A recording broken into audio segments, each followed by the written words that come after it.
रामकृष्ण हरी. ज्ञानेश्वरी अध्याय 16वा ओवी क्रमांक 163 पासून. माऊली आपल्याला दैवी संपत्ती सांगतात, त्यामध्ये आहे अलोलुपत्व. सूर्योदय होण्याबरोबर कमळाचे फुल उमलले, परंतु सूर्य जसा त्याच्या सुगंधाचा उपभोग घेत नाही, किंवा वसंत ऋतूत वनात पुष्कळ झाडे टवटवीत होतात, तथापि त्यातील एकाही झाडाचा उपभोग न घेता तो जसा चालता होतो. फार काय तर लक्ष्मी महासिद्धीसह जरी स्त्री वैष्णूंजवळ प्राप्त झाली, तरी जसे त्यांचे तिच्याकडे लक्ष जात नाही, तसे आपल्यास आवडणारे इहलोकीचे किंवा परलोकीचे भोग जरी चाकर झाले, तरी त्याच्या मनात त्याचा उपभोग घ्यावा असं येत नाही. फार काय सांगावे तर कौतुकाने देखील विषयाची इच्छा जो करत नाही, अशी जी दशा तिला अलोलुपत्व म्हणतात. मार्दव.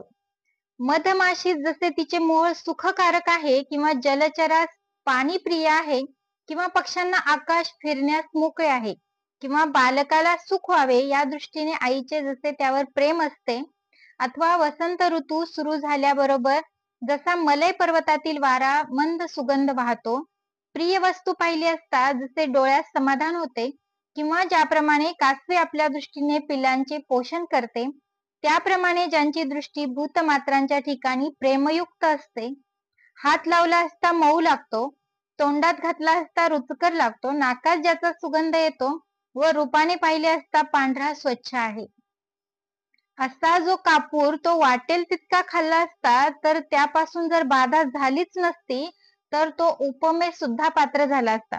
परंतु ज्याच्या पोटात पंचमहाभूतांचा समावेश होतो, त्याचप्रमाणे जो परमाणूतही सामावतो, गगन जसे विश्वाच्या आकाराप्रमाणे आकारास येते, फार काय सांगावे, जे जगाच्या जीवनाकरता वाचतात, अशी जी स्थिती तिला मार्दव असे मी म्हणतो.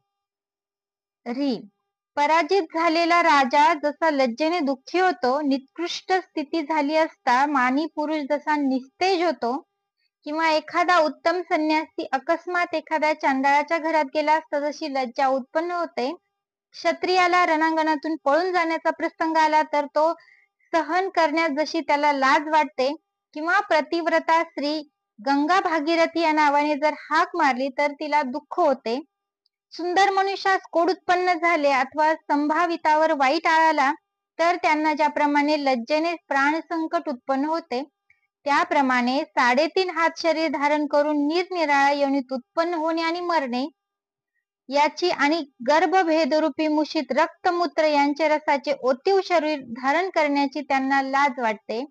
फार काय सांगावे तर ज्यांना देह धारण करून नावारूपात येण्यास दुसरी कोणतीही लाजिरवाणी गोष्ट वाटत नाही, अशा चिन्हांनी युक्त असे जे शरीर ते धारण करण्याचा साधूंना कंटाळा असून लाज उत्पन्न होते, व इतर जे कोडगे लोक आहेत त्यांना तेच शरीर धारण करण्याची गोडी वाटते, त्याला री असे म्हणतात. अचापल्य.